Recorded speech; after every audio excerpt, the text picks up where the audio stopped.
वसमत येथे उन्हाळी रक्तदान शिबिर संपन्न। वसमत येथे 2568व्या तथागत बुद्ध जयंतीनिमित्त नवजीवन क्लिनिक, सुरा, आंबेडकर नगर, देवराज मेडिकल, काळंकाई मार्केट, अजिंक्य मानव विकास प्रतिष्ठान, कवठा रोड, वसमत यांच्या संयुक्त विद्यमाने रक्तदान शिबिराचे आयोजन करण्यात आले होते। या प्रसंगी डॉक्टर शंकरराव चव्हाण शासकीय वैद्यकीय महाविद्यालय, रक्तपेढी विष्णुपुरी नांदेड येथील doctor Ankita, doctor Jagruti, Shri RS Jadhav, Shri Bhalerao, Shri Orale, Shri Shamrao Jondhale, Subhedar Sanjay Kanchi, Diwakar Pundge, Akash Datar, Yuvraj Awate, Jitesh Mohite, Tirumala Tirupati multi state credit आदी मान्यवरांची उपस्थिती होती। रक्त संक्रमण शासकीय रक्तपेढी विष्णुपुरी नांदेड यांनी शिबिर यशस्वी केले।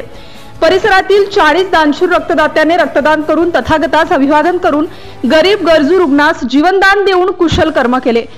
अजिंक्य मानव विकास प्रतिष्ठान अध्यक्ष संतोष नांगरे व देवराज मेडिकल नवजीवन क्लिनिकचे संस्थापक देवानंद सोनाळे यांनी सर्व मित्र परिवार व समाजातील वैचारिक दात्यांच्या सहकार्याने मानव कल्याणकारी शिबिर यशस्वी केले। प्रतिनिधी अनिता चव्हाण, वसमत।